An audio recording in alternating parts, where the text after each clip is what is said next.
الحمد للہ رب العالمین والصلاة والسلام علی سید المرسلین اما بعد فاعوذ باللہ من الشیطان الرجیم بسم اللہ الرحمن الرحیم. پڑھیے الصلاة والسلام علیک یا رسول اللہ وعلی آلک واصحابک یا حبیب اللہ. الصلاة والسلام علیک یا نبی اللہ وعلی آلک واصحابک یا نور اللہ. درود پاک پڑھنے کے بے شمار فضائل و برکات ہیں. کعبے کے بدر الدجا، طیبہ کے شمس الضحیٰ صلی اللہ تعالی علیہ وسلم کی ایک بڑی خوبصورت حدیث پاک ہے. میرے آقا فرماتے ہیں جس نے مجھ پر ایک مرتبہ درود پاک پڑھا اللہ تعالیٰ اس پر 10 رحمتیں نازل فرماتا ہے. پھر فرمایا کہ جس نے مجھ پر 10 مرتبہ درود پاک پڑھا رب کریم اس پر اپنی 100 رحمتیں نازل فرماتا. اچھا پھر آقا فرماتے ومن صلی علی 100، جس نے مجھ پر 100 بار درود پاک پڑھا صلی اللہ علیہ الفا، رب کریم اس پر 1000 مرتبہ رحمتیں نازل فرماتا. اب بات کیا سمجھ آئی کہ ایک درود پڑھیں تو 10 رحمتیں، 10 پڑھیں تو 100 رحمتیں، 100 پڑھیں تو 1000 رحمتیں. اب تک تو ملٹیپلیکیشن چل رہا ہے، 1 کا 10. مگر اب حدیث پاک کا جو اگلا جز ہے نا وہ بڑا ایمان افروز. آقا فرماتے ومن صلی علی الفا، جس نے مجھ پر 1000 مرتبہ درود پاک پڑھا زاحمت کتفہ کتفی علی باب الجنہ. آقا کہتے ہیں جنت کے دروازے پر اس کا کاندھا میرے کاندھے سے ٹچ ہو رہا ہوگا. ذرا غور کیجئے، کاندھے سے کاندھا صف میں ہم اعلان کرتے ہیں کہ صفے درست کر لیجئے، کاندھے سے کاندھا ملا لیجئے. اس کا مطلب کیا ہے کہ جس کا کاندھا کسی کے کاندھے سے ٹچ ہو رہا ہے بالکل برابر میں اسی کے کھڑا ہے. یعنی گویا آقا یہ بشارت سنا رہے ہیں کہ جو 1000 بار درود پاک پڑھ لے نبی پاک فرماتے ہیں جنت کے دروازے پر اس کا کاندھا میرے کاندھے سے چھو رہا ہوگا. کتنی دیر لگتی ہے 1000 بار درود پڑھنے میں؟ فضول باتوں کے لیے بڑا ٹائم ہے، موبائل فون کے لیے ہمارے پاس گھنٹوں ہیں. اگر وقت نکالیں اور درود پڑھنا شروع کر دیں تو نہ جانے کتنے درود ہم پڑھ سکتے ہیں. آئیے محبت کے ساتھ نیت بھی کریں کہ انشاءاللہ آئندہ کثرت سے درود پڑھیں گے، اور یہ بھی نیت کریں کہ انشاءاللہ اب روزانہ کم از کم 313 مرتبہ درود پاک پڑھیں گے. محبت کے ساتھ بآواز بلند درود پاک پڑھ لیں. صلو علی الحبیب صلی اللہ تعالی علی محمد صلی اللہ علیہ وسلم. آج کس موضوع پر ہم نے مدنی پھول لینے ہیں؟ سبحان اللہ. نبی پاک علیہ الصلوۃ والسلام کی ذات بابرکت ذات ہے. میرے آقا علیہ الصلوۃ والسلام کے فضائل و برکات کا کیا کہنا، آقا کے کمالات کا کیا کہنا. نبی پاک تو خود سرتاپا با کمال ہیں. اعلیٰ حضرت امام اہل سنت لکھتے ہیں نا سرتابا قدم ہے تنے سلطان زمن پھول. سرتابا قدم ہے تنے سلطان زمن پھول، تن کا بھی ہمارے تو ہلائے نہیں ہلتا. آقا تم چاہو تو ہو جائے ابھی کوہ مہن پھول. نبی پاک علیہ الصلوۃ والسلام وہ عظیم ہستی ہیں.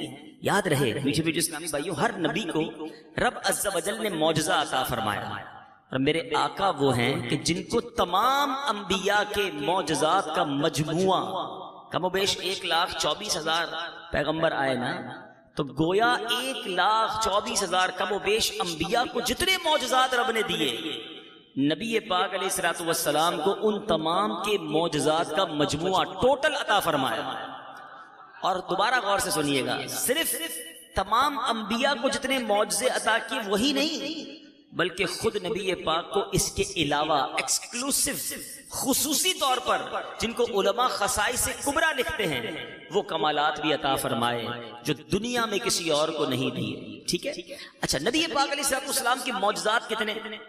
ہم ساری زندگی بیان کرتے رہیں بات پوری نہیں ہو سکتی. پیارے آقا علیہ الصلوۃ والسلام وہ عظیم ہستی ہیں کہ زمین پر کھڑے ہو کر اشارہ کریں تو چاند 2 ٹکڑے ہو جائے، دعا فرمائیں تو سورج واپس پلٹ آئے، کنکریاں کلمہ پڑھنے لگ جائیں، درختوں کو اشارہ کرے تو درخت چلنے لگ جائیں. نبی پاک اپنے مبارک انگلیوں کو صحابہ کرام کے برتن میں ڈالیں تو برتن میں فوارے جاری ہو جائیں، اور 1500 کے قریب صحابہ پانی بھی پئیں، وضو بھی کریں اور سیراب بھی ہو جائیں. تو کس کس کمال کی بات کی جائے، کس کس معجزے کی بات کی جائے. لیکن میرے بیچ اسلامی بھائیوں جو بڑی خوبصورت بات علماء نے تحریر کی اپنی کتابوں میں، اور بڑی امپورٹنٹ بات ہے، وہ یہ ہے کہ نبی پاک علیہ الصلوۃ والسلام کو اللہ عز و جل نے جتنے معجزات سے نوازا وہ بے شمار ہیں. لیکن یہ سارے معجزات سوائے 2 معجزات کے یہ نبی پاک کے کیلیبر اور مرتبے کے مطابق نہیں ہے. یعنی کوئی شخص کوئی بڑا اسپیشل کام کر کے آئے, بڑا کمال کا کام کر کے آئے, اور کوئی کہے یار اس نے بڑا کمال کا کام کیا ہے, تو دوسرا کہے کہ بھائی یہ اتنا قابل آدمی ہے کہ اس کے لیے بڑی معمولی سی بات ہے, اس کے تو بائیں ہاتھ کا کھیل ہے. ہم کہتے ہیں نا کبھی یار اس کے لیے کوئی بڑا کام نہیں ہے. یہ نبی پاک جو رب کے حبیب ہیں, یاد رکھیے جتنے یہ معجزات میں نے بیان کیے, پتھر کو کلمہ پڑھا دینا, سورج کو دعا کر کے پلٹا دینا, چاند کو 2 ٹکڑے کر دینا, ٹوٹی پنڈلیاں جوڑ دینا, آنکھ باہر آئے تو نبی پاک لعاب دہن لگائیں, حضرت ابو قتادہ کی آنکھ لگائیں تو حضرت ابو قتادہ کہیں پہلی آنکھ سے زیادہ یہ والی آنکھ دیکھنے لگ گئی ہے.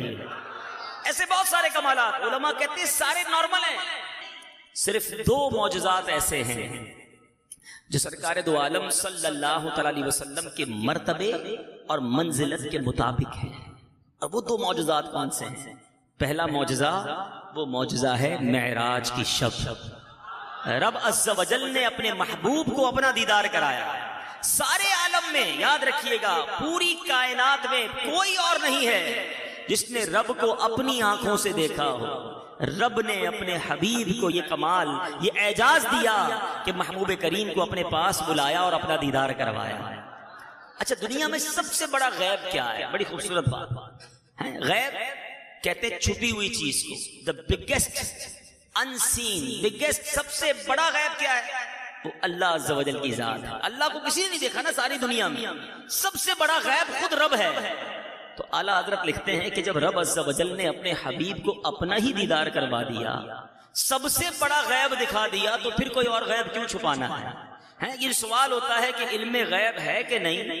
اعلیٰ حضرت نے تو بات ہی مکا دی, فرماتے ہیں اور کوئی غیب کیا تم سے نہا ہو بھلا, جب نہ خدا ہی چھپا تم پہ کروڑوں درود. تو رب عز و جل نے اپنا ہی جلوہ اپنے محبوب کو دکھا دیا. اور ذرا فرق دیکھیے گا کلیم و حبیب کا. حضرت موسیٰ کیا ہے؟ کلیم اللہ ہے. کیا ہے؟ کلیم کہتے ہیں بات کرنے والا, کلام کرنے والا. آپ کو یہ شرف ملا کہ آپ کوہ طور پر جاتے تھے اور رب عز و جل سے ہم کلام ہوتے تھے, بات کرتے تھے. اب حضرت موسیٰ کے دل میں بھی یہ خواہش جاگی کہ جس رب سے کلام کی سعادت ملتی ہے اس رب کا دیدار بھی کیا جائے. عرض کی مولا میں تیرا دیدار کرنا چاہتا ہوں. التجا کی کہ مولا میں تیرا دیدار کرنا چاہتا ہوں. ارشاد باری ہوتا ہے لن ترانی, اے موسیٰ تم ہمیں نہیں دیکھ سکتے, اے موسیٰ تم نہیں دیکھ سکتے ہمارا جلوہ. اب اللہ تبارک و تعالیٰ نے کچھ اس طرح ارشاد فرمایا, اے موسیٰ کوہ طور کو دیکھو, اور وہاں رب عز و جل نے اپنے نور کی تجلی نازل فرمائی. حضرت موسیٰ اس تجلی کو دیکھ نہ سکے, تاب نہ لا سکے اور بے ہوش ہو گئے, ہوش میں نہ رہے. اے میرے نیچے اسلامی بھائیو ذرا غور کیجئے, فرق دیکھیے گا کلیم اور حبیب کا. حضرت موسیٰ خود کہہ رہے ہیں مولا جلوہ دیکھنا ہے, ارشاد ہوتا ہے لن ترانی, اور حبیب کو بلایا جا رہا ہے جبریل امین کے ذریعے کہ اے حبیب رب مشتاق ہے. اللہ تبارک و تعالیٰ کی طرف سے گویا بلاوا آ رہا ہے دیدار کروانے کے لیے. فرق دیکھیے. اور اعلیٰ حضرت اسی بات کو اپنے ہم صلاۃ و سلام میں بھی یہ شعر پڑھتے ہیں نا, اس کی تضمین بڑی خوبصورت ہے. شاعر لکھتے ہیں فرق مطلوب و طالب کا دیکھے کوئی, فرق مطلوب و طالب کا دیکھے کوئی, قصہ طور و معراج سمجھے کوئی. What is the difference? قصہ طور و معراج سمجھے کوئی, کوئی بے ہوش جلووں میں گم ہے کوئی. حضرت موسیٰ تو بے ہوش ہے نا, کوئی بے ہوش جلووں میں گم ہے کوئی. کس کو دیکھا یہ موسیٰ سے پوچھے کوئی, آنکھ والوں کی ہمت پہ لاکھوں سلام. تو نبی پاک علیہ الصلوۃ والسلام کو معراج کی شب یہ اعزاز دیا گیا جو کسی اور کو زمانے میں نہیں ملا, کہ رب عز و جل نے اپنا دیدار کروایا. اور کس شان سے بلایا, جنتی سواری براق بھی آتی ہے, جبریل امین بھی آتے ہیں, نبی پاک کی بارگاہ میں التجا کرتے ہیں اور بلایا جاتا ہے. اعلیٰ حضرت اپنے ایک اور شعر میں لکھتے ہیں نا, تبارک اللہ شان تیری تجھی کو زیبا ہے بے نیازی, کہیں تو وہ جوش لن ترانی, کہیں تقاضے وصال کے تھے, کہ کہیں تو منع کیا جا رہا ہے اور کہیں خود بلایا جا رہا ہے. اے میرے بیچے اسلامی بھائیوں, امام عشق و محبت اعلیٰ حضرت اسی سفر معراج کی بات کرتے ہوئے چاند سے بڑی پیاری بات کرتے ہیں. فرماتے فرماتے ہیں چاند تو بڑا خوبصورت ہے مگر تیرے چہرے پر ایک داغ بھی ہے۔ آپ نے بھی دیکھا ہوگا چاند جب 14ویں کا چاند ہو تو اس پہ ایک داغ ہوتا ہے جو اس کی خوبصورتی میں تھوڑا سا یوں سمجھو اسے متاثر کرتا ہے۔ اعلیٰ حضرت کہتے ہیں چاند تجھ سے غلطی ہو گئی، نبی پاک معراج کی رات تیرے پاس سے ہی تو گزرے تھے، آسمانوں پر آئے تھے نا، تیرے پاس ہی سے تو گزرے تھے، تھوڑی سی نبی پاک کے قدموں سے لگی ہوئی خاک اٹھا کر اپنے چہرے پر مل لیتا تیرے داغ بھی دھل جاتے ہیں۔ ابھی تو میں نے اس شعر کا مطلب بتایا، اب شعر کو سنو تو ایمان تازہ ہو جائے گا۔ کیا لکھتے ہیں؟ ستم کیا کیسی مت کٹی تھی، کمر وہ خاک ان کے رہ گزر کی، ستم کیا کیسی مت کٹی تھی، کمر وہ خاک ان کے رہ گزر کی، اٹھا نہ لایا کہ ملتے ملتے یہ داغ سب دیکھنا مٹے تھے۔ اعلیٰ حضرت کہتے ہیں یہ جو ستاروں کو دیکھ رہے ہو نا، اس کی ٹمٹماہٹ، عاشق ہوتا ہے نا اس کو ہر خوبصورتی میں نبی کی یاد آتی ہے۔ کہتے ہیں جو ستارے چمک رہے ہیں یہ ایسے نہیں چمک رہے، نبی پاک کو جب معراج کی رات دولہا بنایا جا رہا تھا، اس رات جو غسل دیا گیا اور اس غسل مبارک کے جو قطرے ٹپک رہے تھے، تاروں نے اپنے کٹوروں میں ان قطروں کو سنبھال لیا ہے، یہ اسی کی چمک دمک ہے۔ اعلیٰ حضرت لکھتے ہیں وہی تو اب تک چھلک رہا ہے، وہی تو جو بن ٹپک رہا ہے، نہانے میں جو گرا تھا پانی کٹورے تاروں نے بھر لیے تھے۔ اچھا نبی پاک کے جب مبارک تلووں کو غسل دیا گیا، تلووں کا جو دھون تھا اس کا کیا بنا؟ اعلیٰ حضرت سے پوچھو۔ لکھتے ہیں بچا جو تلووں کا ان کے دھون، بنا وہ جنت کا رنگ و روغن، بچا جو تلووں کا ان کے دھون، بنا وہ جنت کا رنگ و روغن، جنہوں نے دولہا کی پائی اترن وہ پھول گلزار نور کے تھے۔ تو بہرحال معراج کی شب میرے نبی علیہ السلام کو وہ معجزہ عطا کیا گیا جو کسی کو نہیں ملا مرتبہ، رب عز و جل نے اپنے حبیب کو اپنا جلوہ دکھایا۔ ٹھیک ہے، اب آتے ہیں ایک اور بڑے معجزے کی بات، اور سب سے بڑی بات یہ ہے کہ وہ اعظم المعجزات ہے، the biggest miracle، سب سے بڑا معجزہ۔ اور مزید کمال کی بات یہ ہے کہ باقی معجزے تو ہم دیکھ نہیں سکے نا، نہ ہم نے سورج کا پلٹنا دیکھا، نہ چاند کا 2 ٹکڑے ہونا دیکھا، نہ نبی پاک کے جھولے میں آقا کا انگلی کے اشارے سے چاند کھلونا بنانا دیکھا، نہ ہم نے وہ پیالہ دیکھا کہ جس پیالے سے 70 صحابہ نے دودھ پی لیا، پیالہ پھر بھی بھرا رہا۔ ہم نے تو یہ سارے واقعات سنے ہیں، اور سنتے ہیں تو ایمان تازہ ہو جاتا ہے۔ تو اب جس معجزے کی میں بات کرنے جا رہا ہوں وہ آج بھی ہمارے ساتھ موجود ہے، ہم آج بھی اسے محسوس کر سکتے ہیں، ہم آج بھی اس کی برکتیں لے سکتے ہیں، اور وہ سب سے بڑا معجزہ ہے۔ اور وہ کیا ہے؟ قرآن مجید، فرقان حمید۔ یہ وہ معجزہ ہے، میرے آقا علیہ السلام کو رب عز و جل نے وہ کتاب عطا فرمائی، کسی اور کو نہیں ملی، اور اس کی حفاظت کا انتظام کیسا کیا؟ آج 1450 سال کے قریب وقت گزر چکا ہے، زبر زیر پیش کا فرق بھی نہیں آیا ہے، اس کتاب میں زبر زیر پیش کا بھی فرق نہیں ہے۔ اور دوسری بات یہ کہ نبی پاک علیہ السلام کہ اس کمال کو دیکھیے، اس کتاب کے کمال کو دیکھیے کہ آج دنیا میں کوئی ایک کتاب بندہ پڑھ لے، 2 بار پڑھ لے، 3 بار پڑھ لے، ٹھیک ہے، تو جب 2-3 بار بھی پڑھ لیں تو بندہ بور ہو جاتا ہے، کہتا ہے 4 بار پڑھ لی کتاب، اب لائبریری میں رکھ دو۔ قرآن کا کمال یہ ہے 1000 بار پڑھیں، ہر بار نیا لطف دیتا ہے۔ جس کو سمجھ نہیں آتا، اچھا پڑھنے والا مل جائے، وہ تلاوت کرتا رہے، سننے والے کی آنکھوں میں آنسو آ جاتے ہیں۔ اللہ نے حفاظت کا انتظام کیسا کیا کہ 5-6 سال کا بچہ جس کی مادری زبان اردو، میمنی، پنجابی، کوئی اور زبان ہوتی ہے، مگر وہ عربی کا قرآن پورا یاد کر لیتا ہے۔ یہ قرآن کا اعجاز ہے، اور یہ قرآن ہمارے درمیان ہے، نبی پاک علیہ السلام کا یہ معجزہ بھی ہے، ہم پر، ہمارے لیے تحفہ بھی ہے۔ مگر سوال یہ ہے کہ ہم اس قرآن سے کتنی محبت کرتے ہیں، ہم اس قرآن کو کتنا پڑھتے ہیں، اس سے کتنی برکتیں حاصل کرتے ہیں۔ اے میرے بیچ اسلامی بھائیوں، کیا ہمیں معلوم ہے کہ قرآن میں ہمارے لیے کیا کیا موجود ہے؟ کیسے کیسے واقعات ہیں، پچھلی قوموں کے کیسے کیسے امیزنگ ہسٹوریکل ایونٹ ہیں۔ آج لوگ ڈائجسٹ پڑھتے ہیں، ناول پڑھتے ہیں، کہانیاں پڑھتے ہیں، جس میں بعض اوقات غلط باتیں بھی لکھی ہوتی ہیں، پڑھنے کا کوئی ثواب بھی نہیں۔ قرآن پڑھیں تو قرآن کے قصے اتنے اعلیٰ ہیں کہ پڑھیں تو نبیوں کی باتیں پتہ چلیں اور حیرت ناک کہانیاں بھی ہوں، اور پڑھتے جائیں اور ثواب کماتے بھی جائیں۔ لیکن قرآن سے ہم دور ہیں۔ ہمارے علماء نے ہمارے لیے آسانی بھی تو کر دی نا، ترجمہ بھی کر دیا آسان اردو میں، تفسیریں بھی لکھ دی، مگر پھر بھی ہمارے پاس ٹائم نہیں ہے۔ اے میلاد منانے والوں، غوث پاک کی 11ویں منانے والوں، میں آپ سب کو جو غوث پاک کے محبین بیٹھے، غوث اعظم کو قرآن سے کتنی محبت تھی، 15 سال تک روزانہ غوث پاک نے ایک قرآن پاک ختم کیا، ہر روز ایک قرآن۔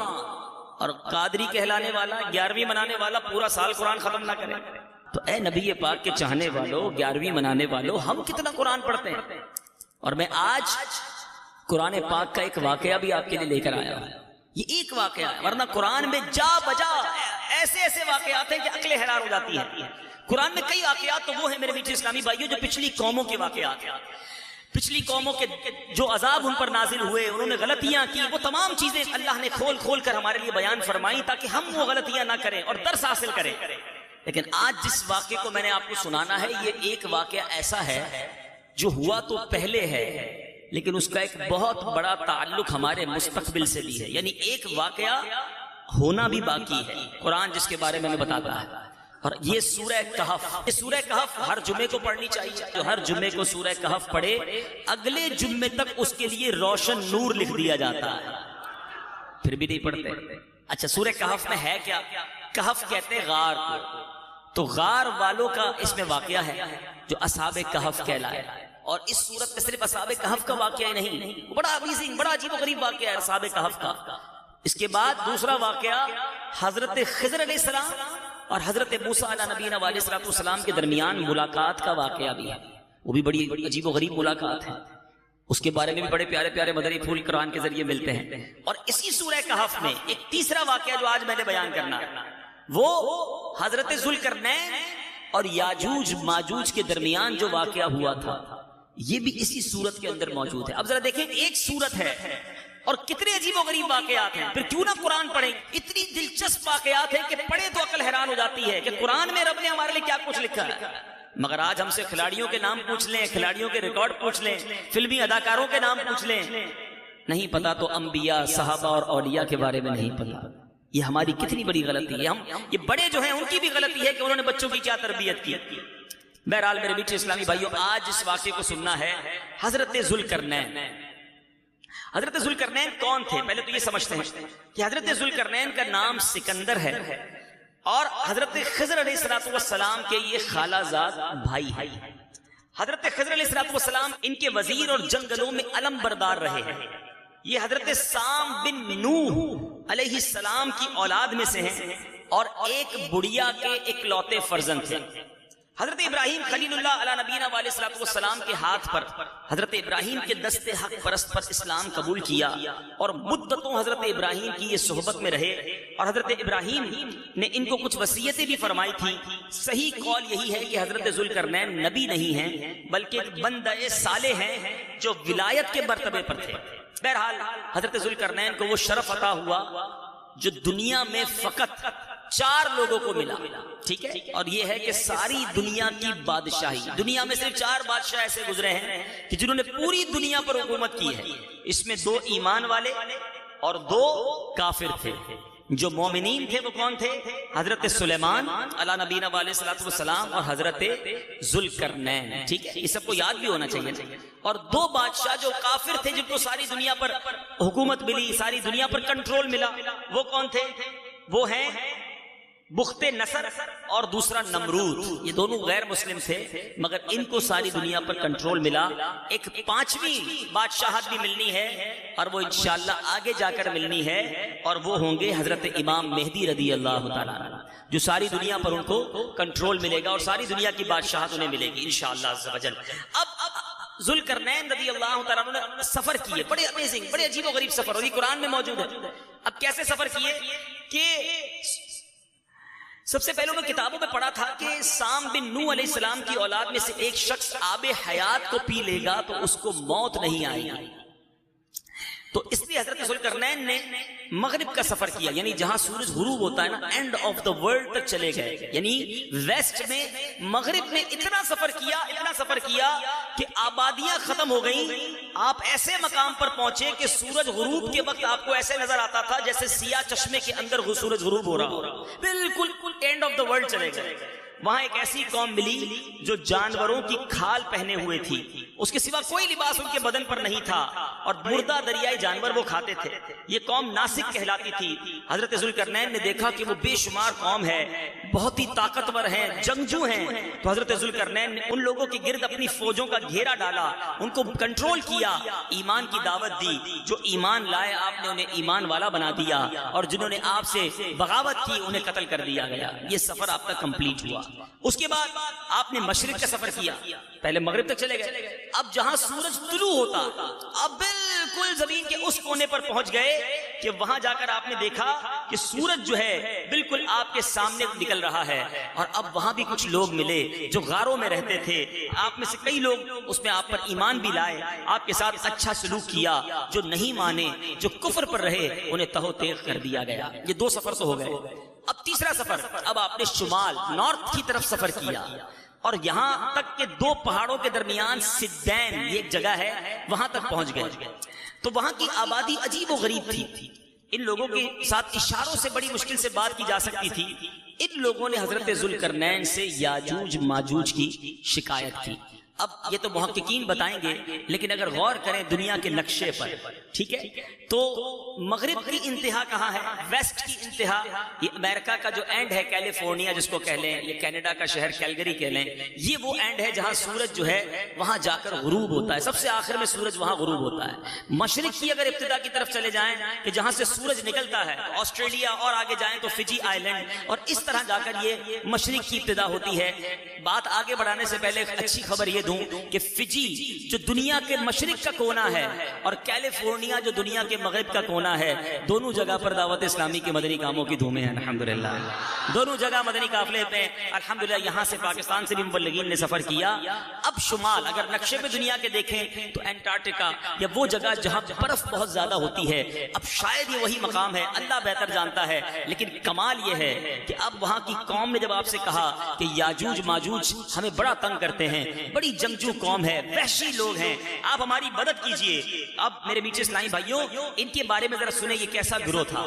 یہ یافس بن نوح علیہ السلام کی اولاد میں سے ایک فسادی گروہ ہے، اور ان لوگوں کی تعداد بہت ہی زیادہ ہے. یہ قرآنی تفسیر قرآن سے آپ کو واقعہ سنا رہا ہوں. اور یہ لوگ بلا کے جنگجو، وحشی اور جنگلی ہیں، بالکل جانوروں کی طرح رہتے ہیں. موسم ربیع میں یہ لوگ اپنے غاروں سے نکل کر تمام کھیتیاں اور سبزیاں کھا جاتے ہیں باہر کے موسم میں، اور خشک چیزوں کو لاد کر لے جاتے تھے. آدمیوں اور جنگلوں، جنگلی جانوروں، یہاں تک کہ سانپ، بچھو، گرگٹ، ہر چھوٹے بڑے جانور کو کھا جاتے تھے. حضرت ذوالقرنین سے لوگوں نے فریاد کی کہ حضور ہمیں بچائیں، یہ تو فصل بھی کھا جاتے ہیں، جانور بھی کھا جاتے ہیں، بچتا ہی کچھ نہیں ہے. تو اب آپ نے کہا کہ لوگوں نے کہا ہم سے کچھ پیسے لے لیں لیکن ہماری مدد کریں. آپ نے کہا اللہ نے مجھے بڑا مال دیا ہے، اب تم جسمانی محنت سے میری مدد کرو. اب دنیا کی ایک عجیب و غریب دیوار قائم کی گئی، یہ قرآن میں موجود ہے، جس کو سد سکندری کہا گیا. سد کہتے ہیں دیوار کو، سد سکندری. حضرت سکندر کی ذوالقرنین رضی اللہ تعالیٰ کا نام سکندر بھی تھا.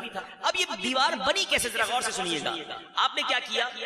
دونوں پہاڑوں کے درمیان آپ نے بنیاد کھدوائی. جب پانی نکل آیا، اتنا کھدوایا کہ پانی نکل آیا، تو پھر آپ نے پگھلائے تانبے کے گارے سے اس پر پتھر جمائے، لوہے کے تختے نیچے اوپر چن کر ان کے درمیان لکڑی اور کوئلہ بھروا دیا اور اس میں آگ لگوا دی. اس طرح یہ پہاڑ کی بلندی تک دیوار بنائی گئی اور ان دونوں پہاڑوں کے درمیان کوئی جگہ نہ چھوڑی گئی. پھر پگھلایا ہوا تانبا دیوار میں پلا دیا گیا، تو یہ سب ملا کر ایک کانکریٹ نہایت مضبوط دیوار بن گئی. اس طرف یاجوج ماجوج رہ گئے، اس طرف یہ قوم تھی، اور اب یہ قوم سکون کے ساتھ رہنے لگی. اے میرے میٹھے اسلامی بھائیوں، قرآن مجید فرقان حمید میں یہ واقعہ بڑی تفصیل سے سورہ کہف کے اندر موجود ہے. لیکن اب جو میں نے بات بیان کے شروع میں کہی تھی کہ یہ واقعہ تو ہو چکا، مگر اسی واقعے کی ایک کڑی باقی ہے جو قیامت سے پہلے ہونی ہے. یہ بڑی اہم بات ہے. یاجوج ماجوج ختم نہیں ہو گئے، یہ قوم آج بھی ہے، کہاں ہے رب جانے۔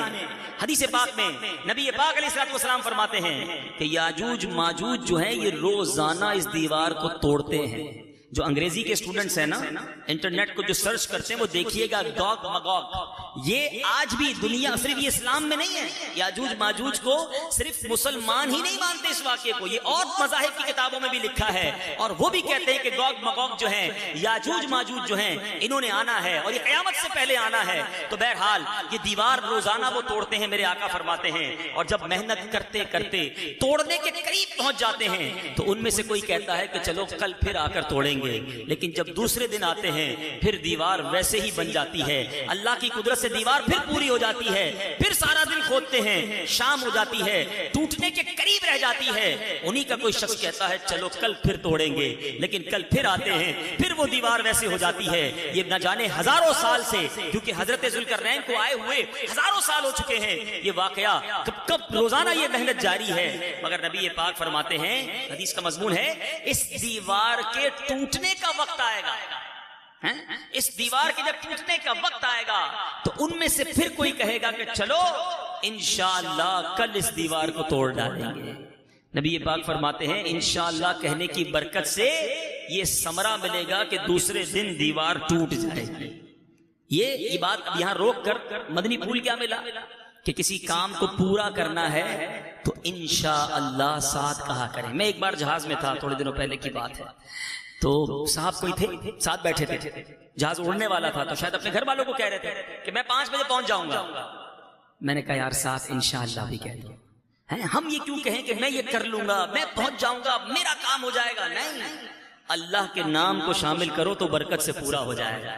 میں کر لوں گا، میری حیثیت کیا ہے، رب کی رحمت شامل ہوگی تو ہو جائے گا۔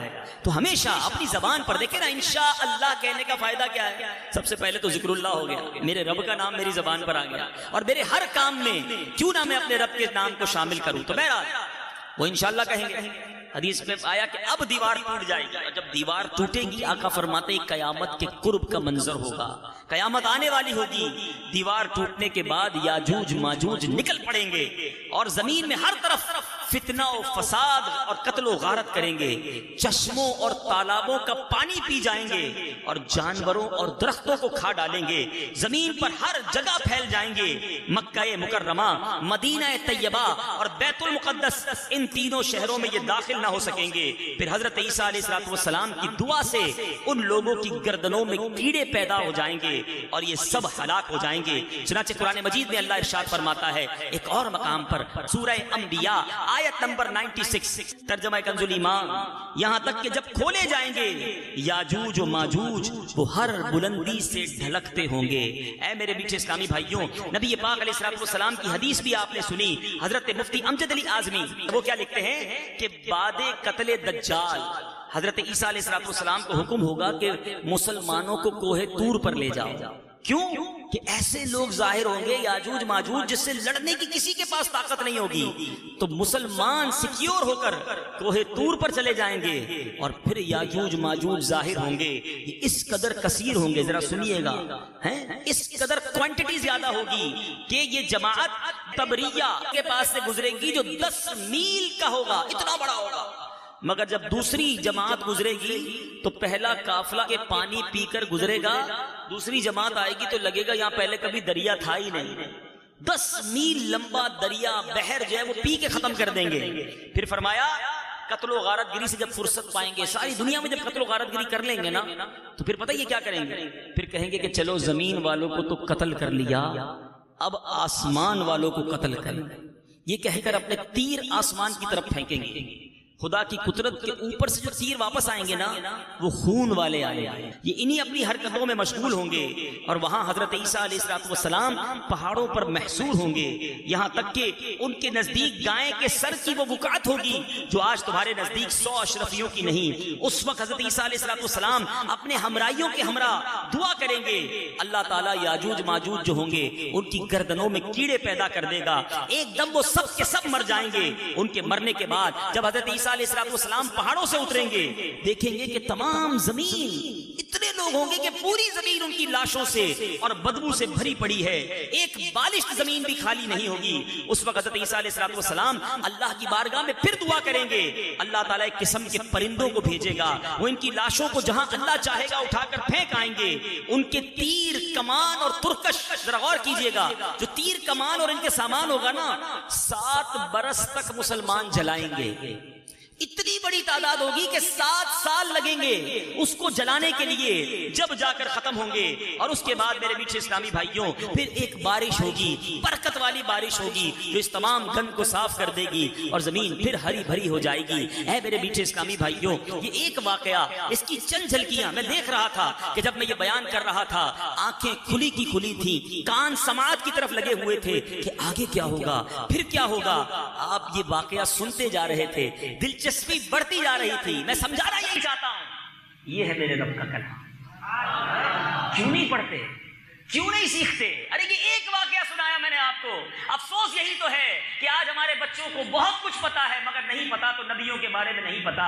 کس کو پتا تھا حضرت ذوالقرنین کون ہیں، ان کا نام سکندر ہے، وہ کس کے خالہ زاد بھائی ہیں؟ یہی تو افسوس ہے کہ آج سیاست دانوں کی ہسٹریاں پتا ہیں، کرکٹر، فٹ بالر، گلوکار، اداکار، ان سب کے نام پتا ہیں، نہیں پتا تو اللہ کے نبیوں، صحابہ اور اولیاء کے واقعات ہمیں نہیں پتا۔ قرآن میں رب نے کیا فرمایا ہمیں وہ نہیں پتا۔ اے میرے میٹھے اسلامی بھائیوں، میں آج آپ کے دل پہ دستک دینے آیا ہوں کہ جس نبی کا آپ نے کلمہ پڑھا ہے، جس نبی کے معجزات سن کر ایمان تازہ کرتے ہو، ارے اسی نبی نے ہمیں قرآن عطا کیا ہے۔ رب کی رحمت سے ہم پر قرآن ہمیں تحفہ ملا ہے، ہم سب کے گھروں میں قرآن موجود ہے، مگر اے افسوس یہ ہے ہمارے پاس پڑھنے کا ٹائم نہیں ہے۔ اے میرے میٹھے اسلامی بھائیوں، اس کی اہمیت سمجھو، یہ رب کا کلام ہے، مگر افسوس ہم صبح اٹھ کر اخبار تو پڑھتے ہیں، ٹی وی پر خبریں دیکھتے ہیں، موبائل فون پر بہت ساری چیزیں چیک کرتے ہیں، پورے دن میں کتنا قرآن پڑھتے ہیں۔ ایسا نہ کرو، حدیث پاک ہے، میرے آقا علیہ الصلوۃ والسلام فرماتے ہیں تم میں بہترین وہ ہے جو قرآن سیکھے اور دوسروں کو سکھائے۔ ہم ان بہترین لوگوں میں کیوں نہیں شامل ہو جاتے؟ میرے پیچھے اسلامی بھائی، خدارا ایک واقعہ میں نے سنایا، اتنے واقعات۔ اچھا میں کتاب کا نام بھی بتا دیتا ہوں۔ اللہ ہمارے علماء کرام کو سلامت رکھے، 2 کتابیں حاصل کر لیں، پیسے نہ ہوں، خرید نہ سکتے ہوں تو ڈاؤن لوڈ کر لیں۔ دعوت اسلامی نے سارے کام آسان کر دیے ہیں، اول تو ہمیں ان چیزوں میں خرچ کرنا چاہیے۔ ایک کتاب ہے قرآن پاک کی تفسیر صراط الجنان، بڑی آسان اردو، کھولتے جائیں پڑھتے جائیں، اپنے بچوں کو بھی پڑھائیں کہ چلیں آج پہلے پارے کی پہلی رکوع میں پڑھوں گا اور اس کا ترجمہ تفسیر آپ کو بھی سناؤں گا۔ گھر والے گھر میں قرآن پڑھیں تو اور کیا چاہیے۔ قرآن پڑھنے سے یاد رکھیے رحمتوں کا نزول ہوتا ہے، فرشتوں کا نزول ہوتا ہے، ہر لفظ پر آپ کو برکتیں ملتی ہیں۔ قرآن وہ عظیم کتاب ہے جس کو دیکھنا عبادت، کہو سبحان اللہ، جس کو پڑھنا عبادت، جس کو چھونا عبادت، جس کو سننا عبادت، عبادت ہی عبادت ہے، پھر بھی ہم قرآن نہیں کھولتے۔ تو بہرحال ایک یہ کتاب اور ایک مختصر کتاب، وہ تو فوراً لے لیں، عجائب القرآن، میرا خیال ہے 200-300 روپے کی کتاب ہوگی، مکتبۃ المدینہ سے حاصل کر لیں۔ یہ واقعہ بھی میں نے اسی سے سنایا کہ یہ ایسے قرآن کے جتنے عجیب و غریب واقعات ہیں نا، وہ علماء نے ہمیں لکھ کر دے دیے ہیں، مگر پھر بھی ہم نہیں پڑھتے۔ کتنا اچھا ہو کہ ہم اپنے بچوں کو کہیں کہ چلو بچوں آج میں آپ کو قرآن کا ایک قصہ سناتا ہوں، بٹھایا 15 منٹ لگے، ایک واقعہ سنایا، اسی کتاب سے سنایا، روز کا ایک واقعہ، کتنی معلومات میں اضافہ ہوگا، کتنا ایمان تازہ ہوگا، بچوں کو قرآن سے محبت بڑھے گی۔ اے میرے میٹھے اسلامی بھائیوں، کلام اللہ کو پڑھیں، اس کی برکتیں حاصل کریں۔ ہم اللہ سے دعا کرتے ہیں کہ یاجوج ماجوج کے فتنے سے ہمیں محفوظ فرمائے، دجال کے فتنے سے ہمیں محفوظ فرمائے، ہمارے ایمانوں کی حفاظت فرمائے، اور قرآن پاک سے ہم سب کو سچی محبت عطا فرمائے۔